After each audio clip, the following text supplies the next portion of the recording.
really do. Everyone has their breaking point, but most of us don't go this far. Welcome to WatchMojo.com, and today we're counting down our picks for the top 10 good guys gone bad in film. Only don't tell me you're innocent. Because it insults my intelligence. It makes me very angry.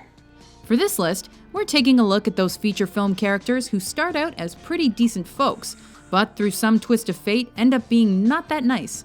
In this case, it's not nice guys finishing last, it's more like nice guys becoming homicidal. And while this might seem obvious, there are spoilers ahead, so spoiler alert. We must join with him, Gundam.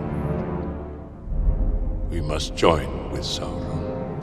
Number 10, Harry Osborn, Spider-Man. I didn't lose him. He was stolen from me. One day Spider-Man will pay. If anyone is proof that money can't buy happiness, it's this guy. You're busy. You're an important man. I understand. That's no excuse. Although he may have had some daddy issues, Harry was pretty likable for a rich kid and became fast friends with Peter Parker. Leave him alone. Or what? Or his father will fire your father.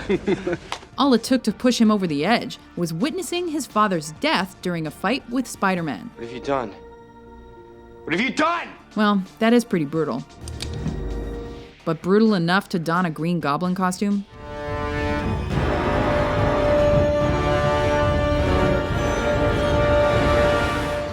Number 9, Nina Sayers, Black Swan.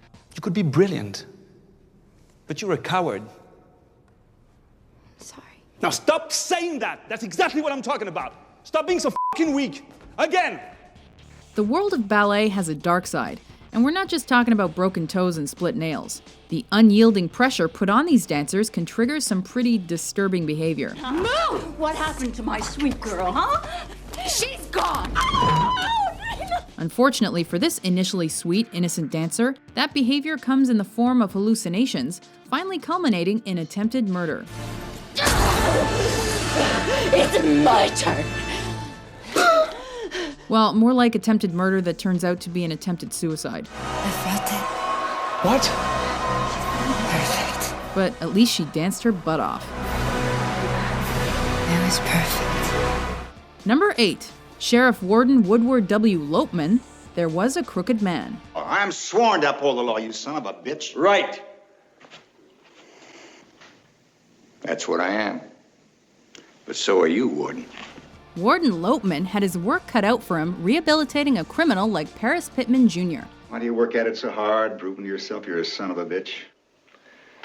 Because I am. It's my profession, and I'm at the top. Top of a prison yard. Not for long.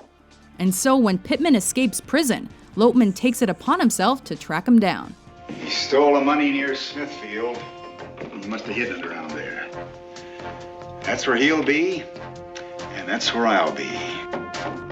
However, when he finds Pittman's dead body on top of a pile of cash, the temptation proves too great. He ditches his do-gooder ways for a life on the lam, but not before sending Pittman's dead body riding through town on a donkey. Get out.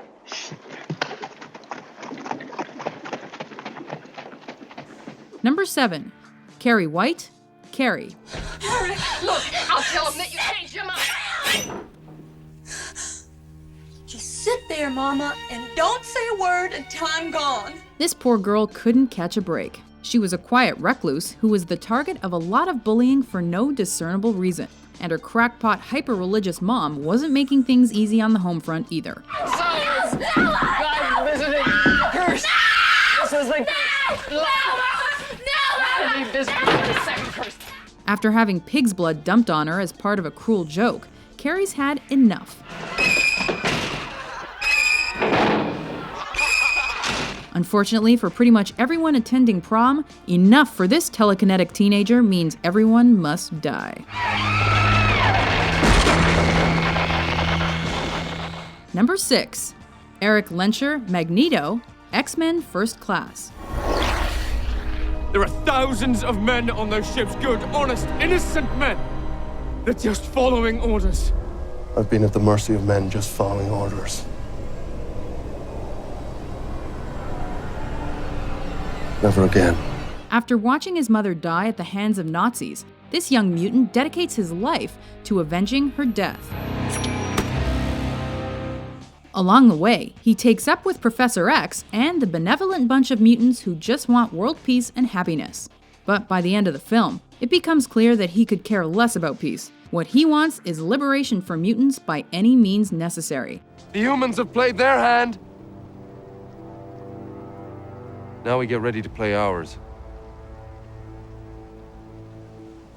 Who's with me? And he recruits other mutants like Mystique to see his plans come to life. Number 5. Jean Grey, X-Men: The Last Stand. I keep feeling something terrible is about to happen. She started out as a good girl. Really, she was one of the best, using her powers to thwart Magneto's dastardly plans or to help her mutant compatriots. She was a top-notch lady and a leader among the X-Men. That is, until she died and came back as the Phoenix. And her comeback was deadly. Look what happened to Scott! You killed the man you loved because you couldn't control your power! No, stop it! With enough power to destroy the world, she went on a rampage that probably would have ended Earth had she not been stopped. Save me. I love you. Number 4. Jack Torrance, The Shining. Here's Johnny!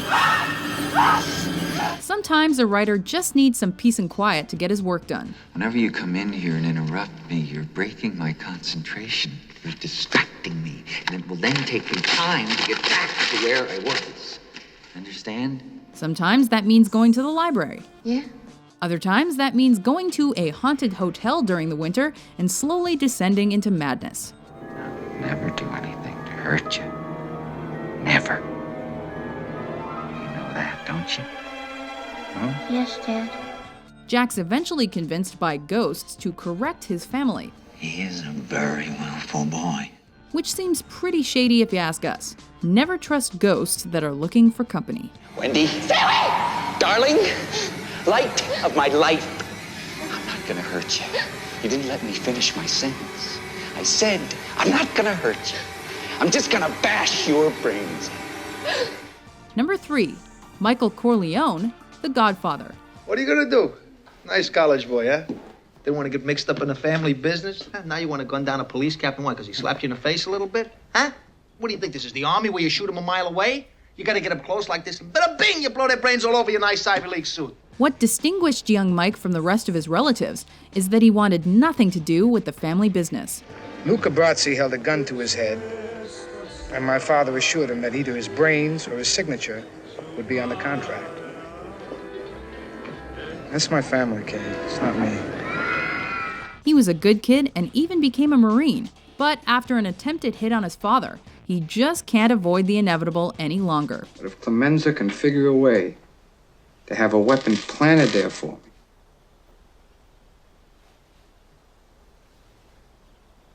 then I'll kill them both. By the time his father finally kicks the bucket, Michael is fully immersed in the life, eventually becoming the Don himself.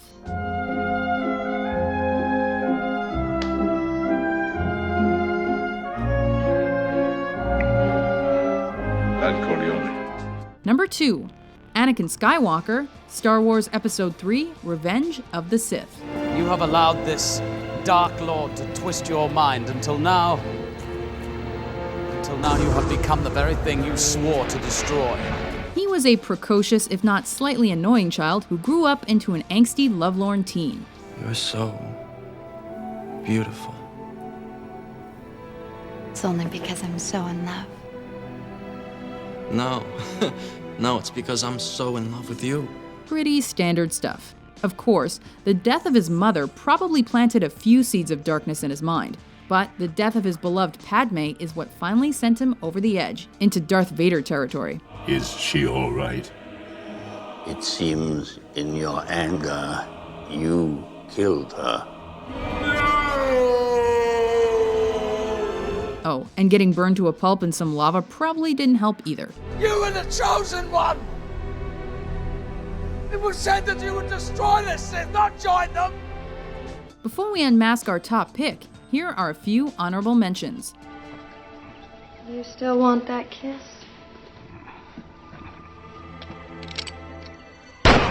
Even for a policeman, your behavior was rather outrageous. You met me at a very strange time in my life.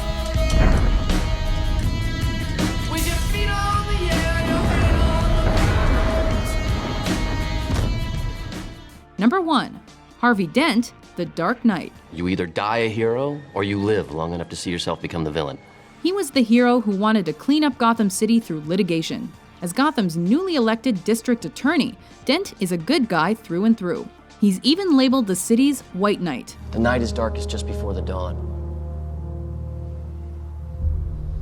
And I promise you, the dawn is coming. He's on a mission to do away with the organized crime in Gotham, and that clearly comes at a price, resulting in the death of his girlfriend and his own facial disfigurement. I'm sorry, Harvey.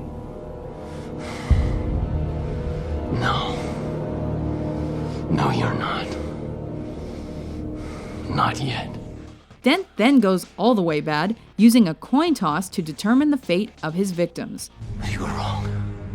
The world is cruel, and the only morality in a cruel world is chance. Unbiased, unprejudiced, fair. Do you agree with our list? Don't ask me about my business. No. Who's your favorite good guy gone bad? For more entertaining top 10s published every day, be sure to subscribe to WatchMojo.com. It's not personal, Sonny. It's strictly business.